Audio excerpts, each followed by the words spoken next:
Hey everybody, hope you're doing well. So listen, we're going to look at this video this lady talks about if you're trying to be successful in life.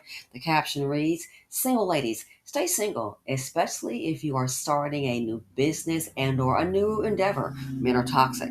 And of course, we know that can of course go both ways. I'm going to play the caption and play the video rather, and I find it very, very interesting. And I also find truth in a lot of her statements. So, it's like a video I uploaded on Patreon. It's an old video and I have one on here as well about a friend. I made it clear to her. Are you going to start your business venture? I made it clear to her. If you want this to work and you're really serious, you're really dedicated to it, what did I tell her? You will have to decide either your business or your husband. You're not getting both. It's going to have to be the business or the husband, and you're going to have to decide. Because long story short, whenever she tried to make moves, what have you, it would always cause a problem. Always a pullback. You cannot have drama in your relationship, and you can't deal with that kind of drama and have it in your life if you're trying to build forward. It's counterproductive.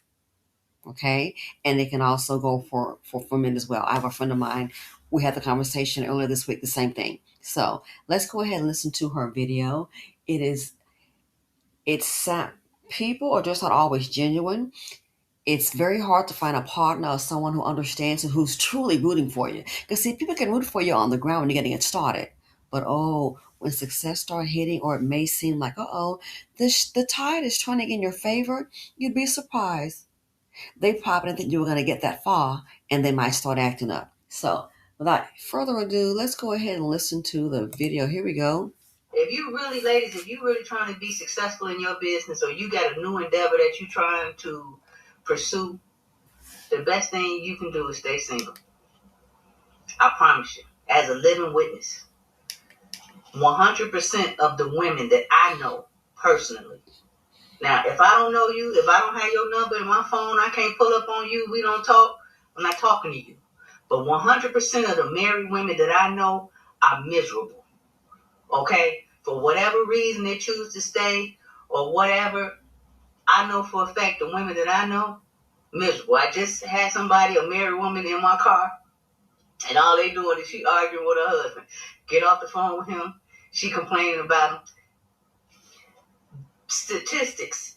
Because it's always a man that get on here, that's why you single. When a man tell you that's why you single, take it as a compliment. Okay? Straight up. Because statistics, I don't really like to quote statistics because all of that stuff don't matter to me. I know my reality. But statistics show that the happiest people are married men and single women. The majority of the burden of your marriage is going to fall on the wife. I don't want to hear shit, none of that about you men. First of all, if you got a good woman, a lot of y'all do not appreciate her. But I'm telling you from what I've seen and from my own experience as just taking the time out to be single after my relationship, I would not have been as successful as I am in my business, my new business ventures that I have, if I was in a relationship. Wow. Men are too fucking needy, then they competitive, and then they jealous. It's always, you don't ever make time for me, you don't this, you don't that. It's always complaining about what you don't do. I ain't got to listen to none of that. I can walk around the comforts of my own home, butt ass naked, and eat a bowl of cereal if that's what I want to do. I ain't got to worry about somebody coming in asking me, man, what you cook? You cook something? Man, slapping me on my ass or whatever. Just whatever it is that women go through, what I've gone through being in my relationships. Listen, being married is something that I don't look forward to. It's not a desire of mine. It's not a need for me. But for those of you that want to do it, make sure you marry the right person. Because marrying the wrong man will set you back mentally, financially, and spiritually. And it will ruin it for you. It will. You got with the wrong. It can ruin it for you. Now, she said in the video that the most happy people are married men and single women. Why married men? Because guess what? They're being catered to. They're being taken care of. You got a woman, you got a wife, have relationships when you want, basically. They can carry on your legacy. And most of the rearing is for women. That's why, you know, I've never been one to go for all this. Oh, well, 50-50. Okay, so we're going to do 50-50. But you expect me to have some children and take care of the kids and you and work a full-time job, sweetie. I'm going to pass on that contract. 24/7 working. And a lot of people are needy because when you're trying to have a business venture, and I believe her, she wouldn't be as successful if she was in a relationship. When you're trying to get a business venture going, you got to go. It is not a 9 to 5. It might be a 9 to 9. And so when you have these relationships, especially a live-in or a situation, married or whatever, cohabitating, when you have that, you got a partner where you've both been doing a 9 to 5. All of a sudden, you're doing a 9 to 5 plus a business. Oh, what about me? What about our time? Oh, what are you doing this? A friend of mine just recently, we're talking about it, and I said, literally like 2 days ago, I said, listen, you need to stop explaining. Stop explaining what you're doing, because all you're doing right now, you're basically on you're not even in the same book, let alone the same page. You have a person here who wants to just go to work, and nothing's wrong with that. Go to work on the W-2, get your check, go home, do what you want to do. There's nothing wrong with that. But when you're trying to build a business from the ground up, it doesn't happen like, well, I'm dedicating 2 hours a day. You got to be kidding me. Even when you're not in the office on his own time, he's like, oh man, I've been up since 9 o'clock. Well, not 9 o'clock last night, up to like 3 in the morning, working, getting something done. Because why? You're on a roll. You see, okay, this is helping. You're building something. A person that wants to control, we both do a 9 to 5. Why aren't you coming to bed? Why aren't you sleep? Oh, what's wrong with you? They have no concept of building. You don't build greatness. Okay, now you've been working on that for 3 days. It's been 6 months. They have no concept. So what is happening is you can find yourself explaining. You can explain all day long, and then that person, they don't like it. They're critiquing it. They don't understand building. So what happens? The time you spend explaining and getting into an argument and starting from scratch, you doing all of that, it's a waste of time. You could be working on your plan. So what's happening? The person then becomes a detractor. And if you live with that person, that's hella worse. Because guess what? You share the same environment. So now you're looking at, oh, well, how'd this go? Things don't pan out. And when a person is secretly hating on you, they are hoping it don't pan out. And the least little thing go wrong, they go, see, you should just go ahead and stop. Just go ahead and fold. The least little thing go wrong. Don't understand. A lot of times, that's how big money is made. Nobody's sitting up here working on a company. Well, I worked in that company for 2 hours out of a day for 3 weeks. And that's all you did? That's highly unusual. It's a lot of hard work. What's the joke about 409? Too funny. One of the men in the community told me, why do you think they named the product 409? And I had no idea. He said, because that's how many times it took to get it right. I love it. Another analogy, which may not be positive, but it's just realistic. I've used it before. Look at this about, affirmative action. Was it Edward Bloom? He tried it the first time, boom, struck down, didn't work. Then he incorporated the Asian culture into the affirmative action and kept going and kept going. Supreme Court, and next thing you know, it worked. It worked. You think he spent 2 hours and 3 days on that?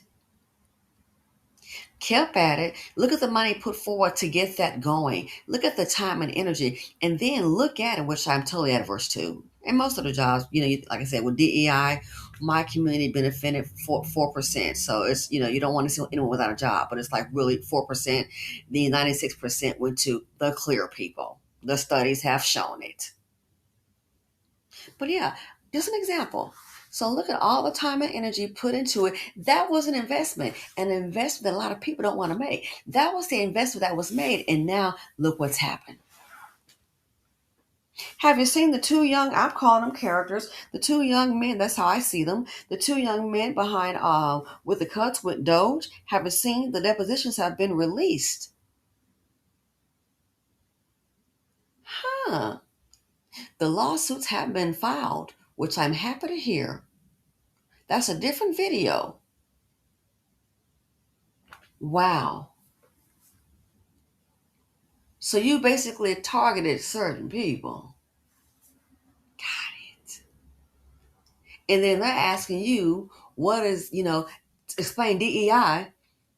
They're giving these, what do you call these answers, like a global response or something. They're giving these ridiculous answers, canned responses. Look how many people affected. So things like that, it's a process, it's a time and investment, it takes time, but look at the devastation. Again, that was affirmative action. First time around, balloon tried it, didn't work. Second time around, circle a wagon, wow, it didn't work. Some money was spent, you think so? Some time and energy was spent, and then look at the aftermath. Look at all the programs that just tumbled down, like literally. Well, now overnight programs, this program, oh, don't need anymore, don't need anymore. Oh, this was for diversity, didn't need anymore.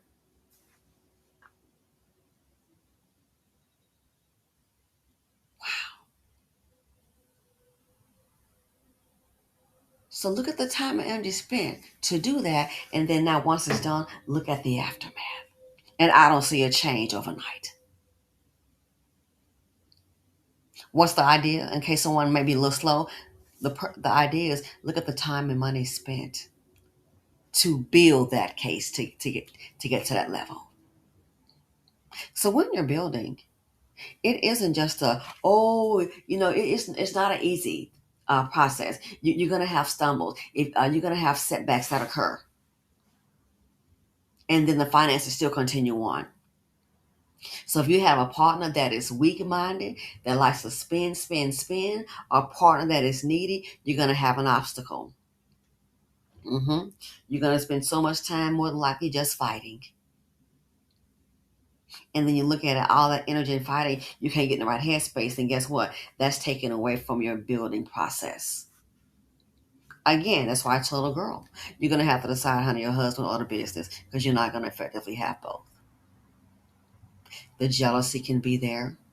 You get a few compliments, then people get scared, that fear, the insecurity. Oh, this person gonna outdo me. Oh, this person gonna get something and then might leave. So this here, and it can also be applicable to men. As I'm telling my friend, you sometimes you want to build. If you can't find the right person, you need to stay single and build. Why? It's going to be more turmoil in the home, and it's just not even worth it. Not even worth it. So let me know what you all think about this video. I totally agree with her. And for women, some women can do it, like the commercial. They got a business with 8 months pregnant, and that's great for her. Not everybody can do that. They're on the same page. Clearly, she and her family in that commercial about the credit card. 8 months pregnant, start a business. Wow. If you don't have the person on your team that support, if they cannot support your dream, you got the wrong one on your team. But for women, this again is applicable to men as well. But it is true because so much is expected. Oh, she not taking time for me. She ain't taking care of me. Now there's more drama. Oh, when you gonna be cooking dinner?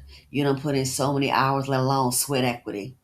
And it may not be a paycheck this week and next week. All that sweat equity, they don't understand. Don't understand it at all. So anyway, let me know what you all think about the video. Some have been able to build while being in a relationship. Again, I'm assuming the person is on your team. But if the person is not, and they are very needy and insecure, what is going to happen as you're spending more time trying to build? If they don't understand the concept of building, you're going to have a problem. So sometimes if you want to really build and you're at a financially good place, you know what? That's going to be your best suit, is to build while you're single. Turn out all the distractions. Even if you just have, friends and family, they don't need to know everything, because they're going to start asking questions and then more questions. And then the least little hint of failure, oh my goodness, the least little setback. Those same people in your ear, they can have an adverse effect on your actions, on how you proceed forward. Oh, trust and believe, because they know you. So that I totally agree with her. Let me know what y'all think. Thanks for watching. Feel free to comment, like, subscribe, and share them out. And good luck to all those who are trying to build something out there. I wish you the absolute best.